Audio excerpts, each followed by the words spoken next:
So I'd just like to begin by thanking everyone and paying tribute to all of those who've contributed to making this thing. Isn't this an extraordinary gathering? The answer is yes. So today I'm going to just briefly map out the Buddhist model. Although I think we can start to rely more and more on scientists to educate us about Buddhism. Anyway, it's no secret that all this talk about cultivating, meditating on compassion, a lot of ideas come from the Buddhist tradition of Tibet especially, and they're being used by people of any or no religion all over the planet. And they're based on the reality that we can train our mind just like we can train our body, and that we can change. So, not so long ago in the United States, a teacher who was speaking at a high school graduation shocked and outraged everyone when he told the students, "You are not special." Everyone froze and listened in horror as he went on. He said, "Even if you were 1 in a million, there would be still 7,000 just like you. You've been pampered, cosseted, doted upon, bubble-wrapped, feted and fawned over, and called sweetie pie. You're not exceptional." And he seems to have put his finger on something, because it looks like we've created a world where we are fixated on ourselves. Tons of time and money go into worshipping our self-image. There's the beauty industry, the anti-aging industry, X Factor, American Idol, buying more and more stuff, or just feeding ourselves until we burst. Self-centeredness, self-cherishing are actually encouraged, actually held to be the key to success. Psychologists talk about the epidemic of narcissism. Well, you know, in the myth, there we have it. Narcissus actually dies out of sheer infatuation with himself. And so this is where compassion comes in. Because fundamentally, compassion is about a profound shift from focusing entirely on ourselves to focusing on others, a fundamental change of attitude. It undoes, if you like, our fixation on ourselves. And there's a wonderful twist here, a wonderful liberating irony. And that is that because developing a genuine concern for others actually does a much better job of looking after our own welfare than making ourselves number one the whole time. Our American teacher finished off his address by giving students a piece of his mind. He said, "Exercise free will and independent creative thought, not for the satisfaction that they will bring you, but for the good they will do others, the rest of the 7 billion, and those who will follow them. And then you too will discover the great and curious truth of the human experience, that selflessness is the best thing you can do for yourself. The sweetest joys of life, then, come only with the recognition that you're not special, because everyone is." So compassion, simply put, we think, is the wish to relieve suffering and its causes, coupled with the urge to act in order to do something about it. Compassion is sometimes called the inability to bear the suffering of others. And so think of that instinctive feeling that a parent has to help a child in trouble, or a child feels for a parent with Alzheimer's, or we feel when we hear that a dear friend has been diagnosed once again with cancer. But compassion is much more than just a feeling or an emotion. It includes a strong cognitive element, which means reasoning or thinking. It's an attitude, an awareness, and something that's directed towards everyone including ourselves. And it's about respect and not pity. Now, we all have the seed of compassion. The Buddha, Darwin, and the primatologists agree we have it hardwired into our nature. That ability to feel and experience and take part somehow in the suffering or the happiness of somebody else. This is what makes us special. In fact, you can say that our true nature as human beings is fundamental goodness. Open, clear, loving, intelligent, limitless, and compassionate. So compassion is not some vague or random quality which we may or may not have. It can be cultivated by anyone. And when we take this basic human feeling, this open-heartedness, and expand it deliberately, developing it with our imagination, then this is what is called cultivating compassion. Now, there are all kinds of daft ideas about compassion. First is that it's a purely religious matter. That's evidently not true. The Dalai Lama, something of an authority on compassion, spends most of his time campaigning for what he calls secular ethics, which is a kind of infinite altruism that fits everyone and is beyond religion. Then you might say that compassion is all about helping other people and that you end up neglecting your own welfare. But frankly, who benefits from self-centeredness? Neither us nor others. Who benefits from caring for others? Whatever other people may get from our compassion, we ourselves benefit 100%. That's why it's said that if you really want to be wisely selfish, look after others. Then you could complain or claim that compassion is a refuge for wimps and softies and breeds weakness, especially in this brutal competitive world of ours. The blessed Donald Trump says, "Show me someone without ego and I'll show you a loser." So, will we all end up an army of helpless low achievers and doormats? Far from it. Some of the most compassionate people I know are also the toughest, the most determined, and the most uncompromising. So, part of cultivating compassion is making a checklist in our minds of the pros and cons of self-regard versus altruism. Thinking of ourselves at the center of the universe, well, we know what it feels like. Seems to guarantee a kind of claustrophobic narrowing of our vision. It tends to attract misfortune. We blame others. The slightest disappointment upsets us and becomes a catastrophe. And if we do a good turn for somebody else, then we just go on and on and on about it. So we make a huge mistake when we think that cherishing just ourselves is the best protection and in our ultimate interest. In fact, Karen Armstrong, who's going to be joining us later, I think. Oh, yes. Karen Armstrong, thank you, has even given us a 12-step program designed for ego addicts. We probably all know someone like that.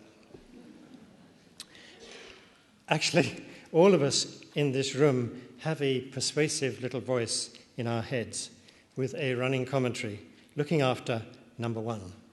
Of course, we need to have a certain functional, a warm sense of identity in order to live and get out of the building, but most of us are being cultivated by our egos.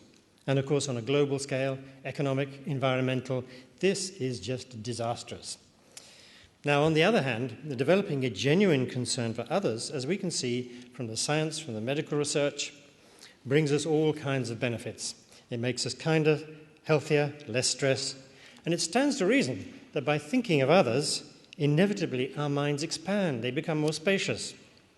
The feeling that our problems are so huge, so unsurmountable, fade away. And courage, fearlessness grows because compassion involves facing difficulties. It involves changing our attitude to pain. It involves standing in the presence of suffering, ours or someone else's.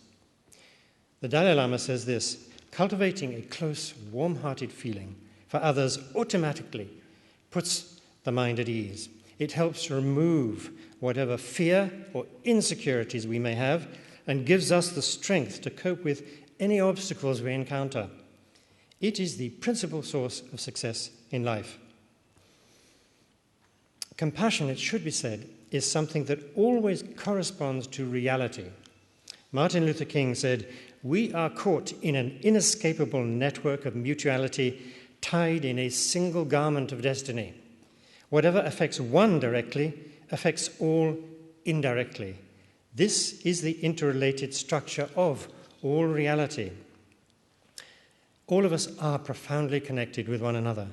Aren't we all descended from one lady in East Africa? Virtually everything we use, consume, feel is because of other people.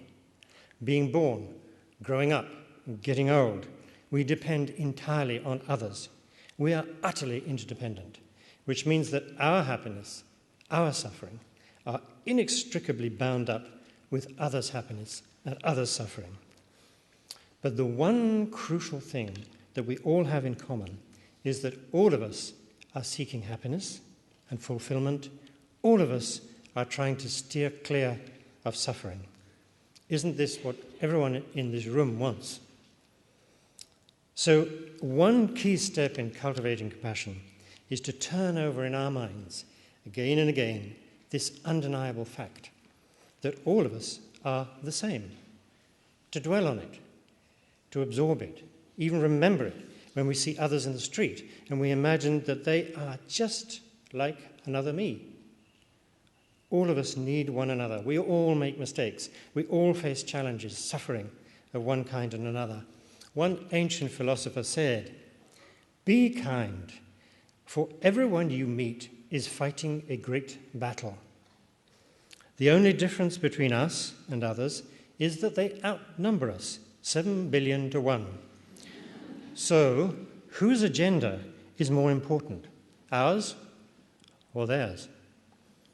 And so, in cultivating compassion, at the very least, we try to feel like we're all playing on the same team. And we always begin with ourselves and with our own experience, with our own suffering and understanding of it.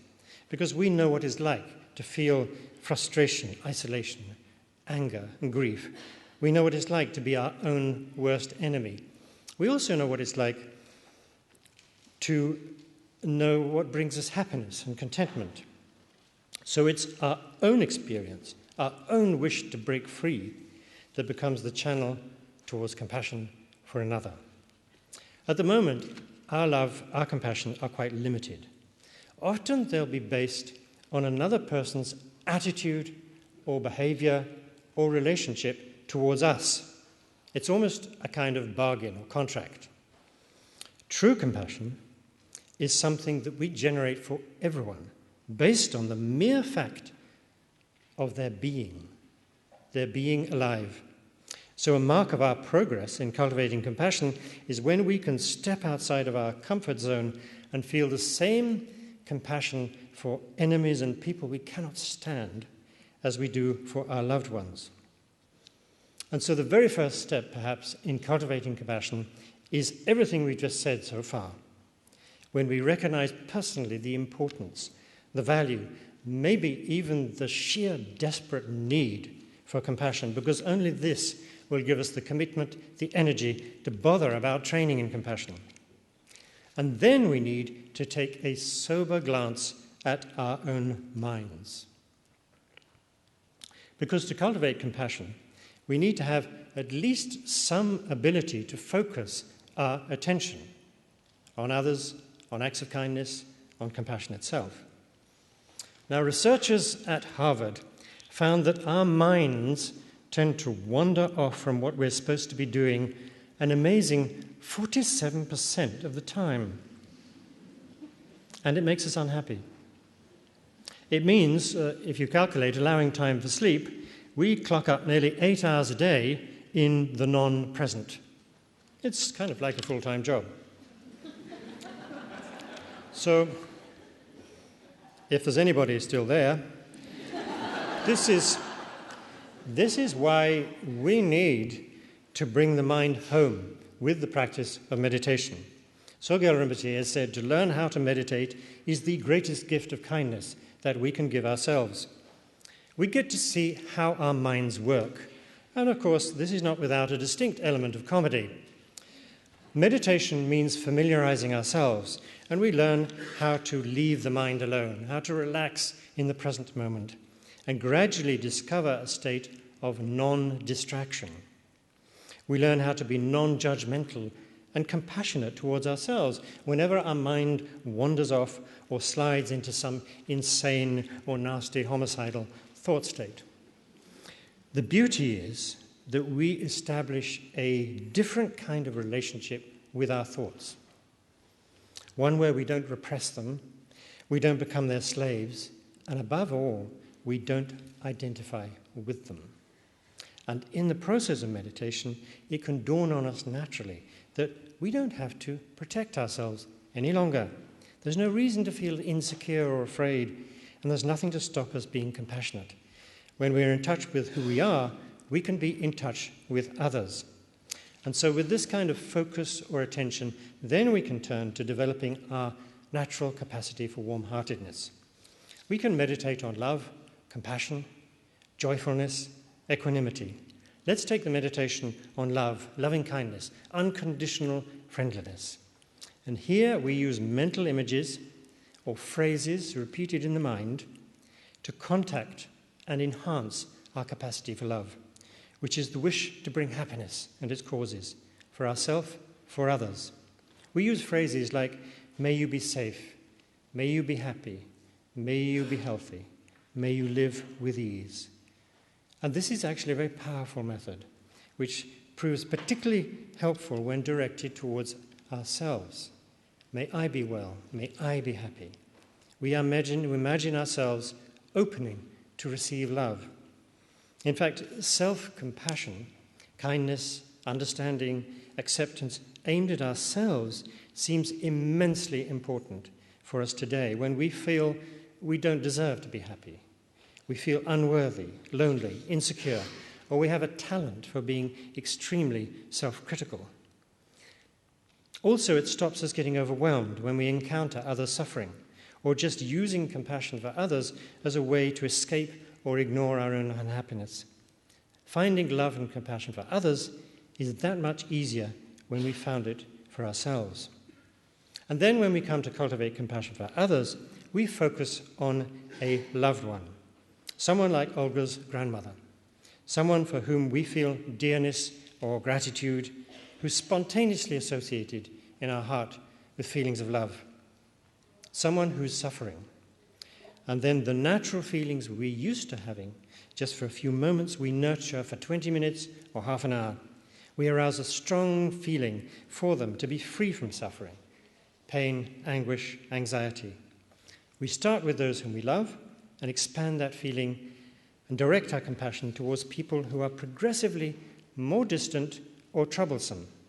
So we imagine sending compassion to our loved ones first, then to our friends, then to our members of our family, and of course their position in the sequence can vary from time to time. We have to get our mother-in-law in somewhere. Then we move to strangers or rivals, then all human beings and all living beings everywhere. One of the most popular and key practices of compassion is tonglen, which is a Tibetan word, means sending and taking or giving and receiving. We give happiness and well-being, and we take suffering on ourselves. Mentally, we imagine the suffering, fear, isolation, discomfort experienced by others or ourselves, and we breathe it in with our in-breath. We can imagine it destroys our self-cherishing. As we breathe out, we imagine we give the person our happiness, well-being, whatever it is they need. So many people have found this practice an incredible help when they're ill, when someone is dying, or for healing relationships. It can be used in ordinary life as well, in the most ordinary of circumstances, waiting in a queue, sitting in a traffic jam, or being in a conference. And so, of course, by taking suffering and giving happiness, we'll notice that we're actually throwing a spanner, a wrench, into the mechanics of our usual patterns of behavior. And so whatever impact on others comes from this practice of Tonglen, one thing's certain, it decreases our self-centeredness and enhances our capacity to care for others. And this kind of compassion is one that seeks to put ourselves completely in somebody else's shoes, to the point where we exchange our happiness for their suffering. And whenever anything undesirable or painful happens to us, any difficult feelings, then we breathe these things in and arouse a heartfelt compassion for the countless people who are now undergoing the same kind of fear, isolation, boredom, or pain like ours, wishing they'd be free. Finally, all of these practices can be done in a formal kind of training or informally at any time in our day-to-day life, because it's important that compassion is not something that somebody else does. It's not telescopic either. It has to be practiced at home, here on the street, as much as we can manage. It's important, too, that we make it as real as possible, accepting exactly where we are and not having any illusions about being perfect. Compassion always means examining our mind and making a choice, choosing to act with generosity, self-restraint, patience, attention, and deep thoughtfulness. And basically, compassion means letting go of wanting everything our own way, letting go of proving our identity the whole time, letting go of making ourselves the most important person in the world. And so whatever our flaws, our failings, we all have the capacity to wake up and to be the authors of change, in ourselves first, and then in the world around us. It's in us. One by one, we can do it. Somebody once said that compassion is a natural resource, an energy on the par with wind, water, or oil, solar or nuclear energy. And this is why it is so inspiring to see groups like the Charter for Compassion, Sea Care, Action for Happiness, drawing our attention to compassion, and the scientists and psychologists researching it, as well as all the countless people who embody it. I don't know if any of you saw the Dalai Lama this year when he was given the Templeton Prize. He said, "We need to share this with more and more people. If 1,000 can make an effort, it can multiply to 10,000, 100,000. That's the way to change the human mind." Thank you.